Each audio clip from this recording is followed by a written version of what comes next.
Hi, everybody, and welcome to episode 2 of How I Keep Skateboarding at 45. Today, we're going to cover what I do before the skate session in order to get warmed up and get my body ready to make sure that I can skate and that I don't hurt myself.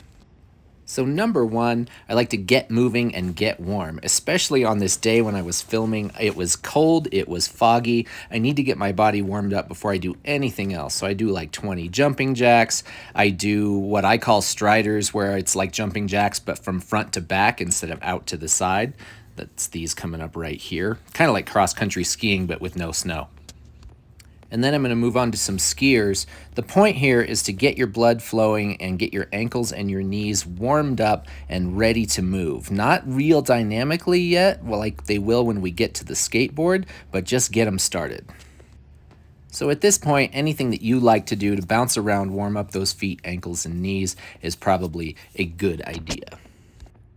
The second thing I do is a little bit of stretching, easy, light stretching, nothing too static and nothing for too long. Again, just warming up some of the joints that I know can be problematic, especially for me. So right there, just touching my toes type of thing to do the hamstrings. Here I'm doing kind of a lunge with my heel on the ground on the back foot for the calves. And then I like to do some sort of like these dynamic bends from side to side so that I warm up the knees and also stretch the inside of the thigh a little bit as well. I kind of shift this one back and forth so that it's not static. For me personally, I find that my joints will work a lot better when I'm warm. When I'm like on the verge of sweating is when I like feel the best. If I stretch a lot, it doesn't really seem to have the same effect. So get those muscles warm. Now, number 3 is to roll around. We're finally using the skateboard. But before I do anything crazy, I just roll around the skate park. This section with the bank and the quarter pipe in the background is one of my favorites. And I'll just go back and forth a few times, do a few pushes, a few kick turns on the quarter pipe, front side or back side.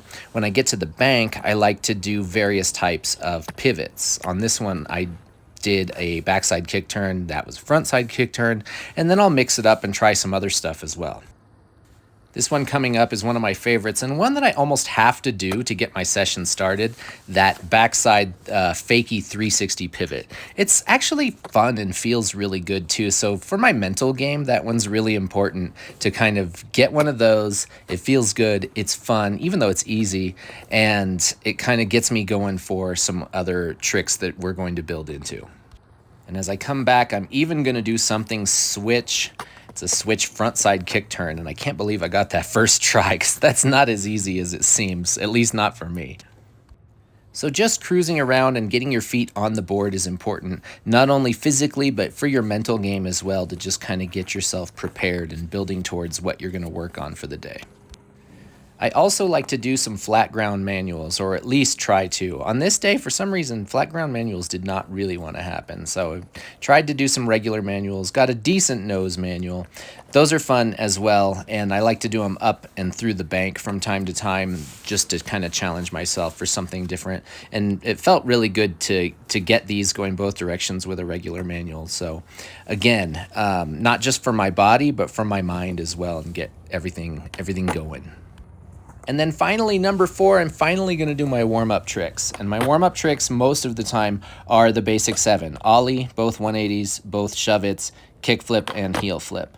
And so by now, it's probably been a good 15 minutes since we even started, and I'm finally popping some tricks. Sometimes this little exercise takes longer than I want it to.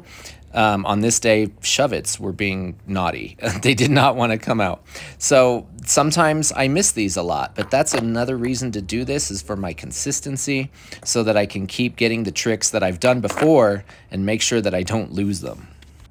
And for that mental game, it is really satisfying when you do get through all 7 and you're like, okay, I got at least one of each. Now I can move on to whatever else it is that I want to do. So definitely start with the tricks that are kind of your go-tos, things that are kind of easy that you know you can land for your mind and body simultaneously. I also like to try to get a manual on the mani pad here at my local, a manual and a nose manual if I can. Sometimes they come right out and sometimes they don't. You know, that's just how skateboarding is, I guess. And then finally, after I've done all this mellow stuff, I'm gonna move on to other elements of the park, things that involve more pop and more skill and a little more speed, because now my body and my mind are ready to do it. So what is it that you do to get ready for skateboarding, to make sure that your mind and body are ready and that you're going to feel good and have a successful day?